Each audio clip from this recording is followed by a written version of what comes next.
हरे कृष्णा। वैदिक warrior channel को subscribe कीजिए और आने वाले वीडियोस को सबसे पहले देखने के लिए बेल आइकन को प्रेस कीजिए। हरे कृष्णा। आप लोगों का स्वागत है। आज का प्रश्न है Bhagavad Gita as it is, Hindi में भगवत गीता यथारूप, इसी गीता को क्यों पढ़ना है। मार्केट में तो बहुत सारे गीता है, तो उनको पढ़ने से क्या हमें गीता का ज्ञान नहीं मिलेगा। बहुत सारे पंडितों ने भगवत गीता का व्याख्या किया है। गीता के जो श्लोक है वो तो 5,500 वर्ष पूर्व जैसा थे, आज भी भारतवर्ष में वैसा ही है। जो ईश्वर की वाणी है उसमें कभी एडिशन नहीं होना चाहिए, वो एज इट इज होना चाहिए। तो भारतवर्ष में ये हमारा सौभाग्य है कि भगवत गीता जो है वो सेम टू सेम जैसा भगवान श्री कृष्ण ने कुरुक्षेत्र के युद्ध में बोला था वैसा ही आज हमको उसका जो संस्कृत श्लोक है वो हमको वैसा ही मिलता है। पर उसके अनुवाद भी थोड़ा बहुत अलग अलग जो व्याख्याकार है वो सेम ही किया है।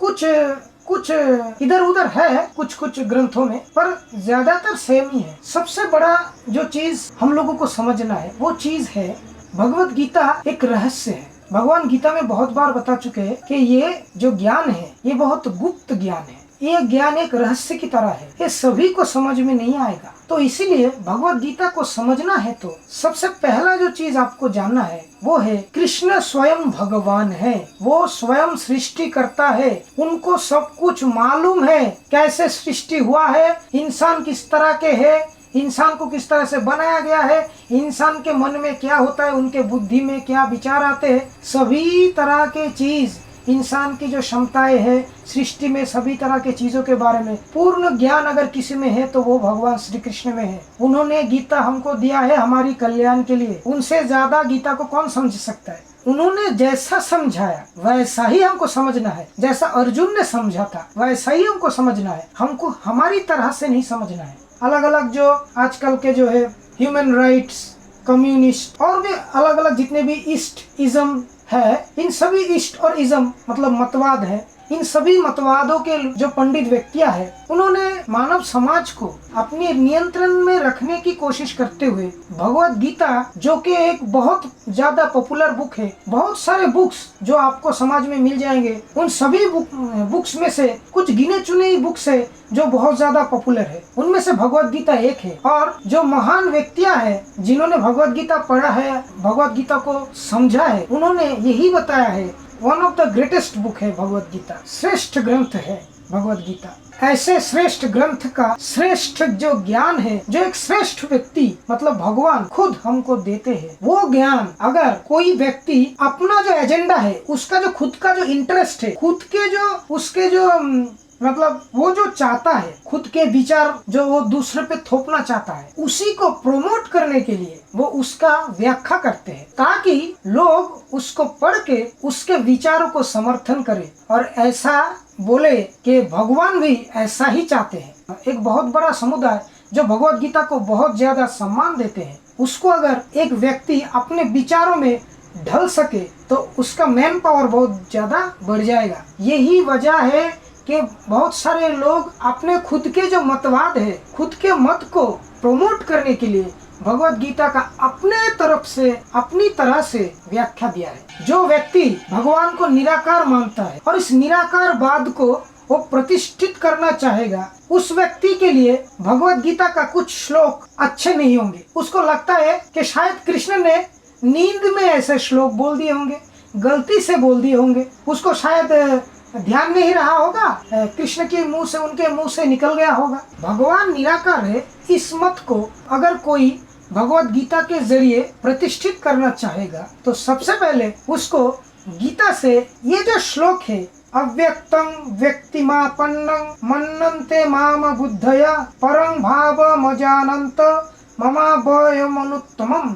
इस श्लोक का अर्थ है बुद्धिहीन मनुष्य मुझको ठीक से ना जानने के कारण सोचते हैं कि मैं अर्थात भगवान श्री कृष्ण पहले निराकार था और अब मैंने इस स्वरूप को धारण किया है। वे अपने अल्प ज्ञान के कारण मेरी अविनाशी तथा सर्वोच्च प्रकृति को नहीं जान पाते। तो इस तरह से ये जो भगवत गीता का विशेष श्लोक है उसके जो निराकारवाद है, यही श्लोक उसके निराकारवाद को काट देगा। और वो क्या करेगा, अपनी निराकारवाद को प्रतिष्ठित करने के लिए इस श्लोक का जो है व्याख्या करते वक्त कृष्ण को ऐसे मतलब इधर प्रतिष्ठित करेगा। ये श्लोक जो है उन्होंने गलती से बोल दिया होगा, वो भगवान श्री कृष्ण को भी भगवत गीता से निर्वासित करना चाहते हैं। हाँ, ऐसे मतलब इसको ढकने की कोशिश करेगा। उसके मन में ऐसा होगा कि काश इस श्लोक को मैं डिलीट कर सकता था भगवत गीता से, तो मेरे मन की जो इच्छा है वो पूरा हो जाता और मैं दुनिया में निराकारवाद का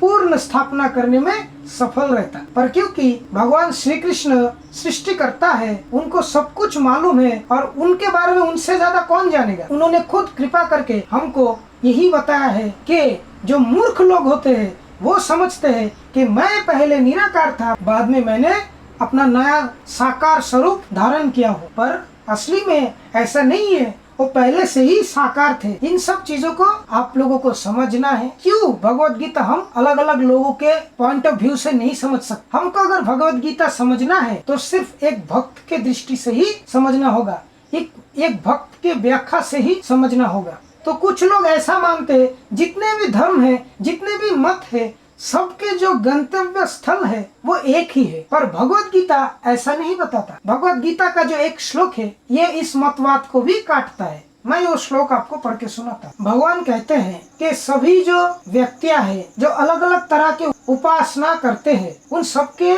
जो अंतिम स्थल है वो सेम नहीं है। मतलब जितने भी मत है उनके जो गंतव्य स्थल है वो सेम नहीं है। तो आप लोग किसी भी व्यक्ति, किसी भी पंडित, किसी का भी कोई भी अगर साधक हो, किसी का भी बातों में भ्रमित मत रहिए। इस बात को समझिए, किसी भी व्यक्ति, किसी भी महापुरुष, किसी भी साधक, इन सबसे ऊपर है भगवान श्री कृष्ण।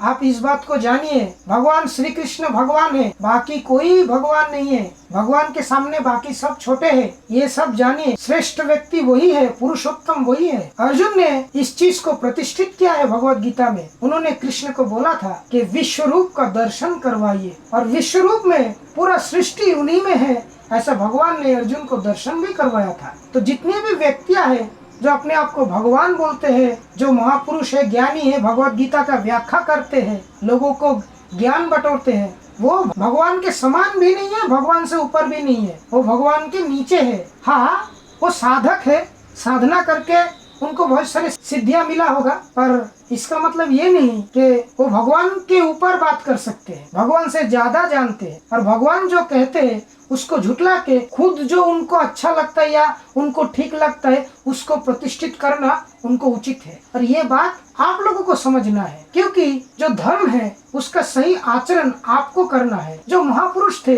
वो चले गए, अभी जीना है आपको, और सही ज्ञान को समझिए और सही दिशा चुनिए। भगवान कहते हैं कि जानती देवव्रता देवान पितृन जानती पितृव्रता भूतानि जानती भूतेज्या जानती मदजाजी नोपिमम। जो देवताओं की पूजा करते हैं वो देवताओं के बीच जन्म लेंगे, जो पितरों को पूजते हैं वो पितरों के पास जाते हैं, जो भूत प्रेतों की उपासना करते हैं वो उन्हीं के बीच जन्म लेते हैं, और जो मेरी पूजा करते हैं वे मेरे साथ निवास करते हैं। अलग अलग व्यक्तियां जिनके अलग अलग श्रद्धाएं हैं, उनके श्रद्धा के हिसाब से उनके जीवन के अंतिम काल में उनको वैसा ही डेस्टिनेशन मिलेगा, वैसा ही गंतव्य स्थल मिलेगा जैसा उन्होंने, जिस तरह का श्रद्धा उन्होंने रखा है। अगर उनके श्रद्धा भगवान श्री कृष्ण के प्रति होगा, भक्ति भगवान श्री कृष्ण के प्रति होगा, तो ही वो भगवान को प्राप्त कर सकते हैं। नहीं तो अलग अलग जगह में श्रद्धा रखने वालों का कभी भी भगवत प्राप्ति नहीं होगा, कभी भी वो भगवान के पास नहीं जा पाएंगे।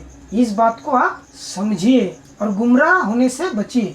भगवान कभी गलत नहीं बोल सकते, गलत हम सोच सकते हैं, हमारे विचार गलत हो सकते हैं, पर भगवान कभी गलत ज्ञान नहीं देते। वो परफेक्ट है, उनमें कोई त्रुटि नहीं है। ये बात को आप समझिए। अलग अलग लोग अपने अपने एजेंडा को प्रमोट करने के लिए भगवत गीता का यूज करते हैं, और इसी वजह से वो लोग गीता का जो है व्याख्या करके लोगों को मैनिपुलेट करना चाहते हैं। श्रीला अभय चरणारविंद भक्ति वेदांत स्वामी प्रभुपाद, जो ब्रह्म मध्य गौड़ीय वैष्णव संप्रदाय का एक आचार्य है, और इसी परंपरा से उन्होंने भगवान की जो शिक्षा है उसको एज इट इज मतलब यथारूप, जैसा कृष्ण ने बोला है ठीक वैसा ही हमारे सामने उन्होंने व्याख्या करके हमें अपनी भाषाओं में, बहुत सरल भाषा में उन्होंने सुलभ कर दिया इस ज्ञान को। मैंने पिछले एक वीडियो में श्री चैतन्य महाप्रभु स्वयं श्री कृष्ण है इस बात का शास्त्र प्रमाण आपको दिया था। मैं उस वीडियो का लिंक डिस्क्रिप्शन में दे दूंगा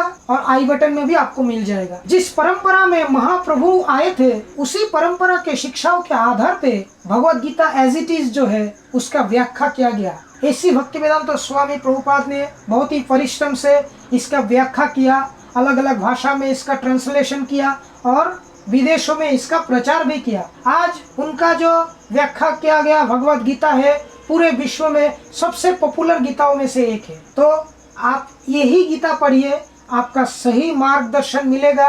बहुत सारे गीता दुनिया में है, अगर किसी गीता में आंदोलन की क्षमता है वो है ऐसी भक्तिवेदांत स्वामी प्रभुपाद के भगवत गीता एज इट इज। तो इसीलिए आप इसी गीता को पढ़िए। और अगर आपको ऐसा लगा कि मैं किसी ब्रांड का प्रमोट कर रहा हूँ, बाकियों को गलत बोल रहा हूँ और मेरा जो भगवत गीता एज इट इज है उसी को प्रमोट कर रहा हूँ, मैं भी एक एजेंडा का प्रमोट कर रहा हूँ, तो मैं आपको बताऊंगा आप कोई भी दूसरे लेखक के एक गीता ले लो और एक Bhagavad Gita as it is पास में ले लो, दोनों को कंपेयर करके पढ़ो, आपको सही मार्गदर्शन और एकदम युक्तिपूर्ण ज्ञान आपको भगवत गीता एज इट इज में ही मिलेगा। और बाकियों में आप कुछ समझ नहीं पाओगे, कुछ समझ में आएगा तो कुछ समझ में नहीं आएगा। और उनके जो मतलब नीति है वो भी भ्रष्ट होंगे, उनके जो शिक्षाएं है वो भी भ्रष्ट होंगे, क्योंकि भगवान का दिया हुआ सही ज्ञान एक भक्त ही बयां कर सकता है, कोई दूसरा नहीं। कितने भी संस्कृत पंडित क्यों ना हो, गोल्ड मेडलिस्ट क्यों ना हो, उसको 100 में से 100 क्यों ना मिला हो, वो भगवान की मन की इच्छाओं को व्यक्त नहीं कर पाएगा। अगर उसके मन में अपना कोई एजेंडा रह गया हो और उसी को पकड़ के वो बैठा हो तो वो भगवत गीता का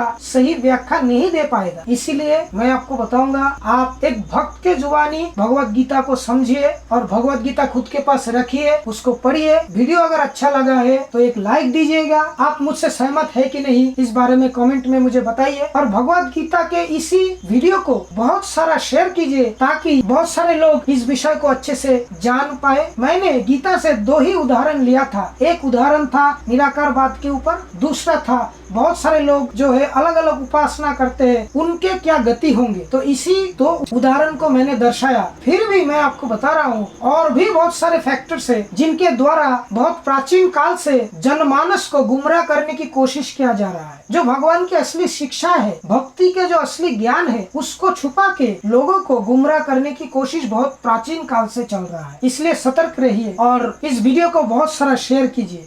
और भगवत गीता में जो शिक्षाएं दिए गए हैं उनको जानने के बारे में आपका अगर बहुत उत्साह है तो नीचे डिस्क्रिप्शन में आपको अलग अलग भाषाओं में भगवत गीता के लिंक्स दिए हुए हैं, आप उधर से खरीद सकते हैं अपनी अपनी मातृभाषा के हिसाब से।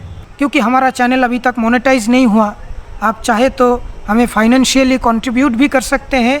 हमारा गूगल पे, फ़ोनपे और पेटीएम का नंबर और पेपल का ईमेल आईडी भी आपको नीचे डिस्क्रिप्शन में मिलेगा। थोड़ा सा कंट्रीब्यूशन भी हमारे लिए बहुत है, थोड़ा कंट्रीब्यूशन करने की कोशिश कीजिएगा ताकि हम आगे जाके और भी इम्प्रूव्ड क्वालिटीज़ के वीडियोस आपके सामने ला सके। आज के लिए इतना ही। हरे कृष्णा।